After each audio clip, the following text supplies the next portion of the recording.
El día de hoy vamos a estar estudiando o leyendo una historia que me gusta mucho.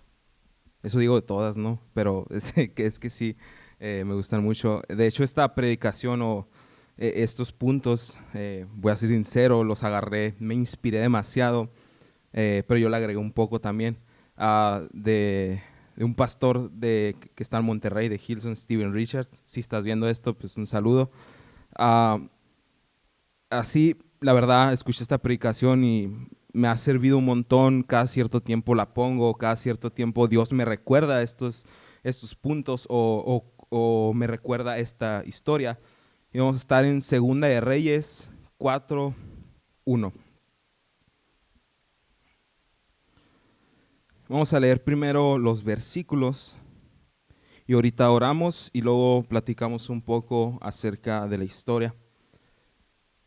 Eh, entonces dice así, Segunda de Reyes 4, del 1 al 7. Dice, cierto día, la viuda de un miembro del grupo de profetas fue a ver a Eliseo y clamó, mi esposo, quien te servía, ha muerto, y tú sabes cuánto él temía al Señor, pero ahora ha venido un acreedor y me amenaza con llevarse a mis hijos como esclavos. ¿Cómo puedo ayudarte?, preguntó Eliseo. Dime qué tienes en tu casa. No tengo nada, solo un frasco de aceite de oliva, contestó ella. Entonces Eliseo le dijo, pídeles a tus amigos y vecinos que te presten todas las jarras vacías que puedan. En otra versión dice vasijas. Luego ve a tu casa con tus hijos y cierra la puerta, vierte las jarras el aceite de oliva, vierte en las jarras el aceite de oliva que tienes en tu frasco y cuando se llene ponlas a un lado. Entonces ella hizo lo que se le indicó. Sus hijos le traían las jarras y ella las llenaba una tras otra. Pronto todas las jarras estaban llenas hasta el borde. Tráeme otra jarra, le dijo a uno de sus hijos. Ya no hay más, le respondió. Al instante el aceite de oliva dejó de fluir. Cuando ella le contó al hombre de Dios lo que había sucedido, él le dijo, ahora vende el aceite de oliva y paga tus deudas, y tus hijos pueden vivir de lo que sobre. Gracias, Señor, porque, porque eres bueno. Te pido que uh, abras nuestros corazones para poder escuchar tu palabra, que actives nuestra memoria para memorizarnos tu palabra y que entre al corazón y haga efecto. Te pido que me ayudes a dar este mensaje, Señor. Gracias porque eres bueno. Gracias, Jesús. En el nombre de Jesús. Amén y amén. En la predicación en la cual me inspiré de esta predicación, el que estaba predicando estaba hablando de cómo odia los insectos y cómo en una ocasión se topó con un montón de insectos en su casa. Yo creo que todos los que estamos aquí odiamos los insectos, ¿no? Como que es algo que son de otro planeta, los odiamos, no nos gustan. Entonces, dice que bajó y que estaba lleno de insectos y que al siguiente día le llamó, dice que le echó Windex a todo, que no tenía veneno, pero sí la he aplicado, ¿no? De echarle a los insectos lo que esté a la mano, ¿no? Entonces dice que le habló un amigo al día siguiente y su amigo es exterminador. Y ya su amigo va, mira la situación y le dice, ¿sabes qué? Lo que pasa es que tienes una infestación de hormigas. Y luego le empieza a explicar un poco más del problema. Le dice, lo que pasa es que si echamos veneno en la superficie no va a arreglar el problema. Lo que tenemos que hacer es atacar el problema de raíz. Entonces dice, le empieza a explicar una técnica un poco cruel. Dice, vamos a dejar gomitas que las hormigas van a pensar que son comida, pero se las van a llevar al centro del problema donde está su casa con la reina, se la van a comer y se van a morir porque es veneno. Vamos a exterminar a todas las hormigas. Un tanto cruel, no, pero sirve. Entonces, dice el que estaba predicando este tema, dice que se le vino, Steven dice que se le vino pues, revelación de Dios y que Dios le estaba hablando su vida, que a veces tenemos que exterminar el problema desde la raíz. Y que a veces no basta solamente un domingo en la iglesia para arreglar el problema. A veces tenemos que llevar un poco de lo que vemos el domingo o de la palabra de Dios a casa para que ese problema se corte. Y solamente quería compartir eso rápido. Habló a mi corazón y es cierto, a veces tenemos que ir más allá y no solamente conformarnos con un domingo, porque a veces Dios quiere arreglar el problema de raíz. Porque lo que vino a enseñar Jesús era eso. Una de las cosas que vino a enseñar Jesús era eso. Que nosotros no solamente pecamos en el momento de accionar algo, sino pecamos desde el corazón. Entonces, si hacemos acciones malas y queremos cambiar un mal hábito o algo, tenemos que ir a la raíz. Entonces, solamente quiero empezar así y vamos otra vez a la historia, a la historia de la viuda. La viuda de repente se le muere su esposo. Y dice aquí que era siervo de Eliseo y va y le pide ayuda, ¿no? Pero le dice, el deudor está amenazándome con quitarme a mis hijos. Y eso es algo que el enemigo hoy en día sigue haciendo, amenazando el futuro. Porque al diablo no le interesa atacar tu presente, él quiere terminar tu futuro. Porque al diablo, al enemigo, le aterra lo que Dios tiene planeado para tu futuro. Por eso hoy en día sigue haciendo lo mismo con nuestros hijos, con la juventud, con los adolescentes. Él quiere atacar su futuro, pero no solamente los adolescentes o los niños, también el de ustedes. Dios tiene, no importa tu edad, Dios tiene un futuro para ti. Y al enemigo le aterra, le da terror el futuro que Dios tiene planeado para la iglesia y el futuro que tiene para ti personalmente. Entonces, por eso el enemigo siempre ataca el futuro. Entonces, ella va y le pide ayuda a Eliseo y le hace una pregunta muy clave. Le pregunta, ¿qué tienes en casa? Perdonen mi garrafón de agua.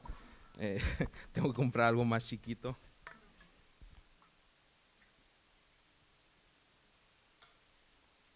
Le hace una pregunta muy importante. ¿Qué tienes en casa? Y la mujer le dice, nada, solamente tengo un poco de aceite. Y a veces nosotros también menospreciamos lo que tenemos en casa, ya sea un talento, ya sea algo que Dios nos dio, y decimos que no tenemos nada. Pero eso me lleva a mi primer punto. Dice, un poco es todo lo que Él necesita. A lo mejor tenemos un poquito nomás, pero un poco es todo lo que Dios necesita para hacer el milagro en tu vida. Él no necesita que tú tengas mucho, Él solamente necesita un poco.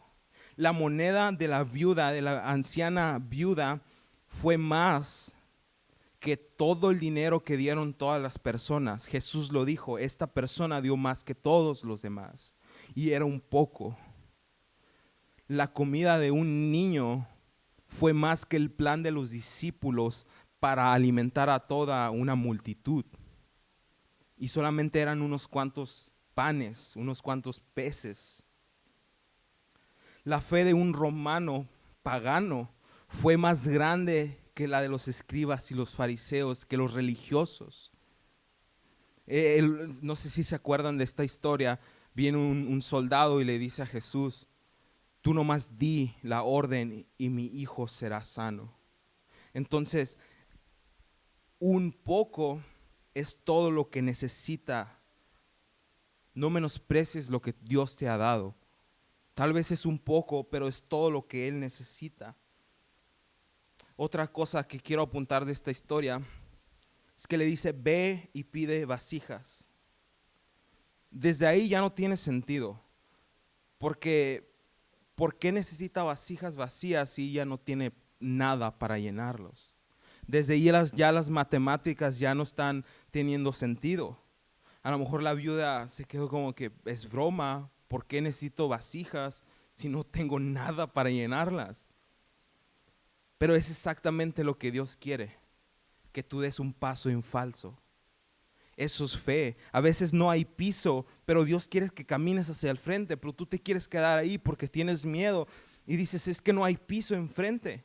Pero en el momento que tú tomas un paso de fe, aparece el piso y aparece el milagro. Y eso es lo que pasó aquí. Ella tomó, accionó, fue por las vasijas. Y eso también me lleva a decirte que la fe tiene que ver con comunidad también. Ella no se quedó sola, ella ocupó de los demás. Y es algo que Dios me ha estado cacheteando una y otra vez diciéndome, hey, necesitas de los demás. Somos de comunidad. Porque la ideología del mundo es el individualismo, la meritocracia. Yo por mis propios méritos llegué a donde estoy. Pero es una falsedad. Para empezar, a lo mejor naciste en una parte donde te da ventaja. Pero también tienes la ventaja de los que te ayudaron a tu alrededor. Y mayormente Dios te ayudó.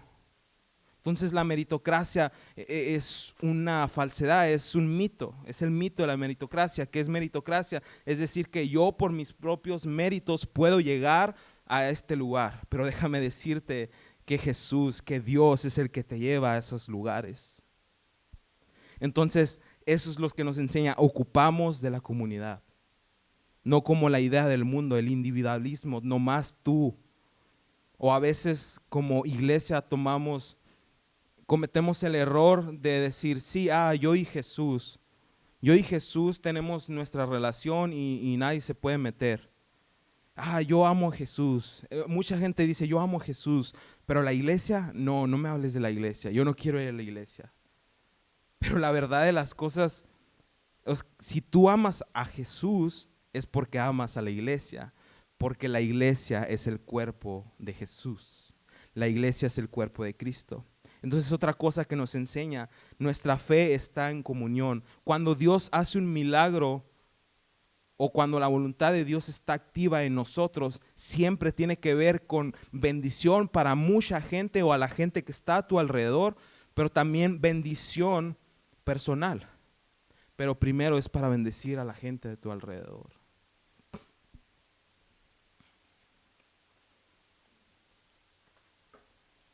Entonces, se mete la viuda con sus hijos y yo me imagino como que, ¿y ahora qué hacemos? Como que, pues bueno, tráeme mi jarrito de aceite y lo empieza a vaciar y se empiezan a llenar. Y se empieza a llenar y se empieza a llenar, no se empieza a acabar, imagínate. Y yo siempre he pensado, a veces me viajo con esa historia, yo hubiera empezado una compañía de aceite y voy y salgo de volada a mis hijos, hey, tráiganse, vayan a comprar más jarrones y aquí nunca va a acabar esa compañía de aceite, ¿no? Pero en Segunda de Reyes, el versículo 6, lo están llenando y yo imagino que dijo, a ver, tráeme la otra jarra, no vaya a ser que si le muevo así se acabe el milagro y tráeme la otra y ni siquiera lo movió, yo creo, a lo mejor. Y dice el 6, pronto todas las jarras estaban llenas hasta el borde, hasta el borde. Tráeme otra jarra, le dijo a uno de sus hijos. Ya no hay más, le respondió. Al instante el aceite de oliva dejó de fluir. Y eso me dice una cosa y me lleva a mi segundo punto. Recibes para lo que te preparaste. Yo te aseguro que si la viuda hubiera tenido un jarrón más, ese jarrón se hubiera llenado. Si hubiera tenido un jarrón menos, hasta ahí hubiera llegado el milagro. Entonces, para lo que tú tienes fe, el tamaño de nuestra expectativa equivale a la respuesta de Dios. Entonces, me lleva a esta pregunta. ¿para qué te estás preparando? Pero es que no tengo dinero, es que, ¿para qué te estás preparando? Dios te llama a que te prepares, aunque no te ha dado los recursos. A lo mejor esa idea en tu cabeza es el pequeño aceite que Dios necesita para llenar todos esos jarrones. O tal vez esa pequeña habilidad que tú tienes es el aceite que Dios necesita, el pequeño. Tal vez tienes un poco, pero Dios necesita un poco nomás. Y necesita que creas en Él, que confíes en Él. A lo largo de toda la Biblia siempre está este tema, ¿no creen? Cree en Él, confía en Él. La salvación misma es por fe. Le cuentas una historia, la historia del Evangelio, se la cuentas a alguien que nunca la ha escuchado y le intriga tanto que te dice, wow, ¿y qué hago para obtener esa salvación, esa relación con Dios? El simple hecho de que esa persona ya te esté preguntando, ¿y qué tengo que hacer? Tú nomás le dices, pues ya no, ya. Porque estás preguntando, eso quiere decir que sí creíste la historia del Evangelio. Y si estás preguntando con tantas ansias, ¿qué tengo que hacer? Es porque ya creíste la historia del Evangelio. El creer en la historia del Evangelio te da la salvación. Y al parecer ese tema de creer y creer y creer, Dios recompensa cuando creemos. Entonces, ¿qué prepararnos para lo grande? Porque Dios tiene para dar. Dios tiene para dar y a Él no se le acaba. Jesús entró a un pueblo y dijo, aquí no hay fe. Y no hizo milagros. Pero aunque Jesús pueda hacer milagros, aunque tú no tengas fe, Él no quiere quitarte de la ecuación. Él quiere hacerte parte del milagro. Él podría sanarte, pero Él quiere que tú creas. Él quiere que tú des el paso. A lo mejor no hay piso, pero quiere que tú des el paso. Y cuando das el paso, se aparece el piso. Él nos incluye en el milagro, aunque Jesús puede hacer el milagro, aunque nosotros no creamos, pero Él quiere que creamos en Él.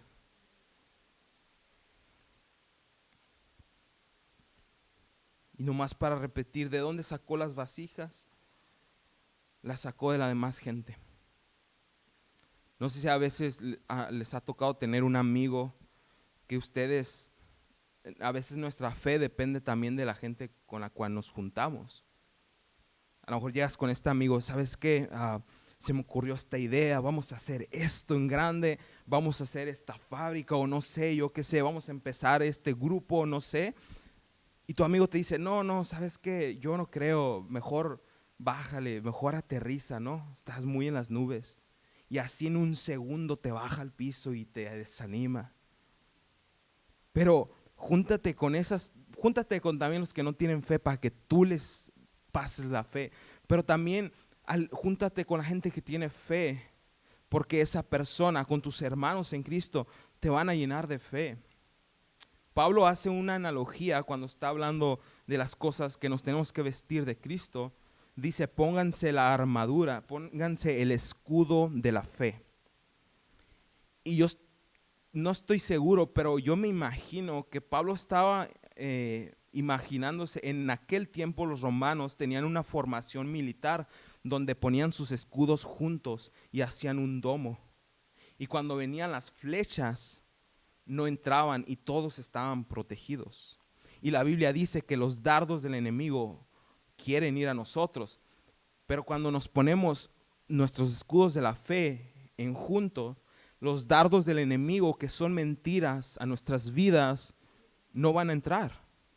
Entonces por eso también es importante la comunión entre nosotros, porque los dardos del enemigo no entran.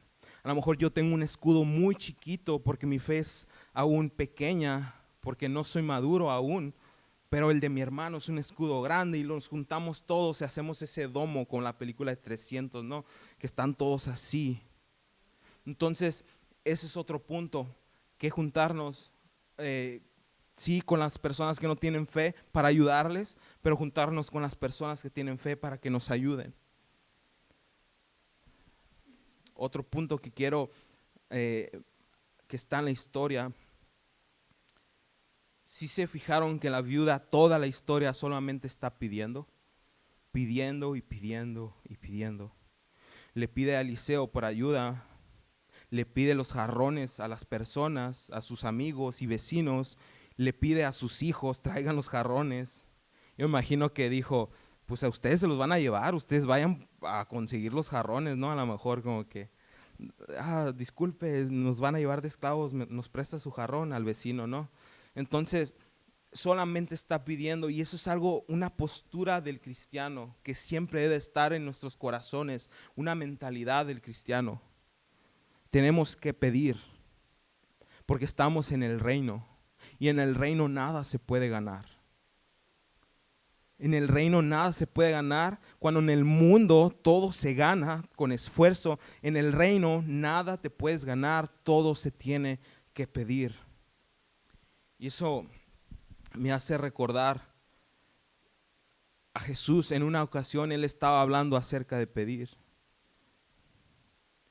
Él dice, pedir y se os dará. Pedir y se os dará. Y eso me lleva a mi tercer punto. No dejes de pedir, pero no lo dejes en solo pedir. Lo voy a repetir, no dejes de pedir, pero no lo dejes en solo pedir. Dios quiere que des un paso de fe. Yo no sé cuál es tu problema o cuál es tu necesidad, pero Dios quiere que des un paso de fe. Que estés pidiendo constantemente, pero también que hagas acción. La viuda no se quedó ahí solamente, fue a buscar a pedir jarrones para llenarlos de aceite. Pero a lo mejor has pedido y pedido y pedido y no encuentras respuesta. Pero Jesús también enseñó, gracias a Dios enseñó eso, no se terminó la lección ahí. Dijo, el que busca, encuentra. Pero a lo mejor has pedido y has buscado y estás constantemente pidiendo y buscando, pero tampoco encuentras respuesta. Pero gracias a Dios, la enseñanza de Jesús no se quedó ahí. Dice, sigue llamando y la puerta se abrirá. Pedir y se os dará. Pero también empieza a buscar y a lo mejor dices, me topé con un muro y ya no puedo avanzar, pero déjame decirte, ese no es un muro, esa es una puerta, y Jesús quiere que estés tocando a la puerta. Y esto nos habla de una repetición, estar pidiendo, buscando y tocando a la puerta. Y Él va a responder. Él va a responder porque Él lo prometió. Llama a la puerta. Me gustaría terminar con esto. Jesús no se cansó cuando se trataba de nuestro corazón. Él no se cansó. Él nos pidió, pero nosotros no nos quisimos dar. Él nos buscó, pero nosotros nos volvimos a perder. No nos encontró, nos perdimos otra vez. Pero Él está a la puerta. Constantemente, Él está a la puerta tocando constantemente.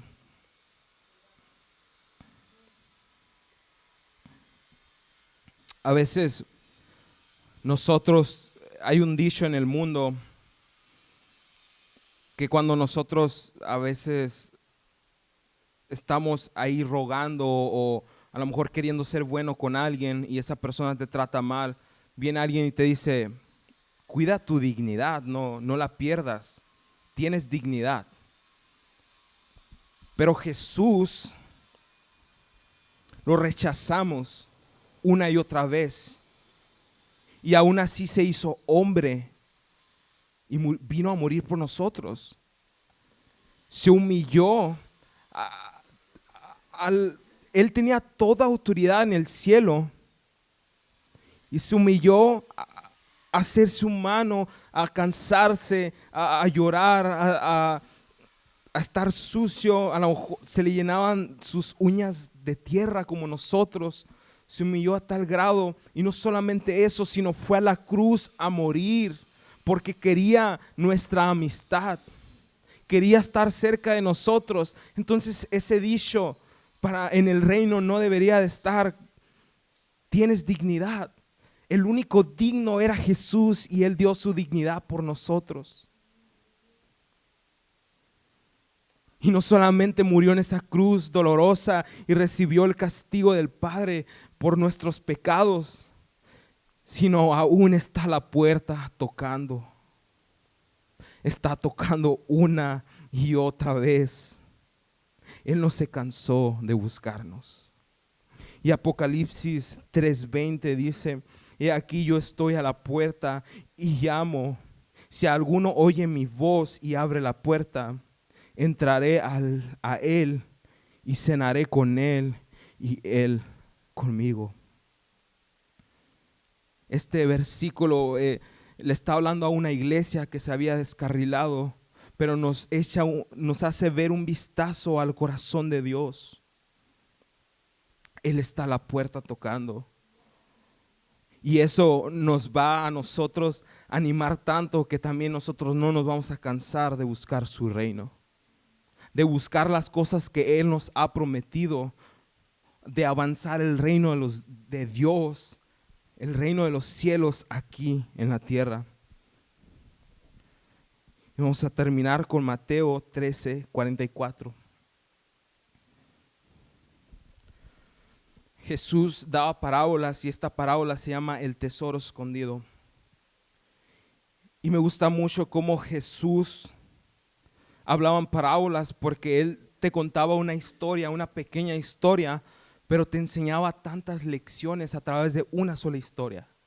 Le hablaba a muchas gentes diferentes cosas con una sola historia.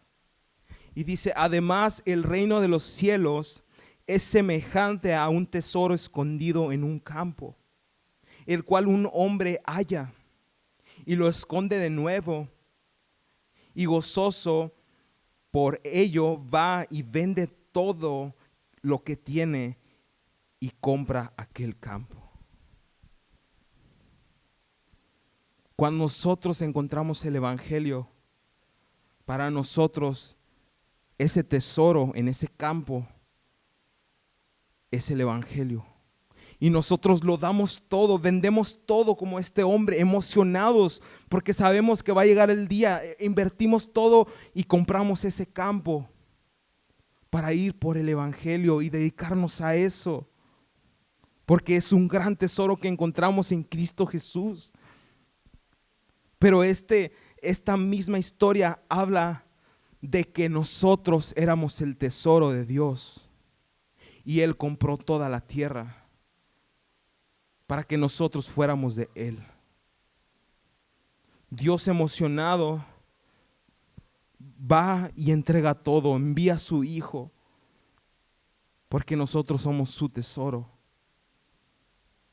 Entonces Él, como dice en otra parte de la Biblia, si Él dio a su Hijo, ¿cuánto más no nos dará con Él todas las cosas?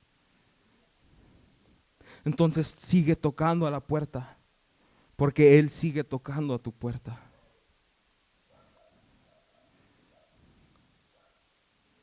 Nosotros somos ese tesoro escondido, y Dios lo dio todo por nosotros. Y ahora nosotros, de agradecimiento, hacemos lo mismo. Damos todo por Cristo Jesús.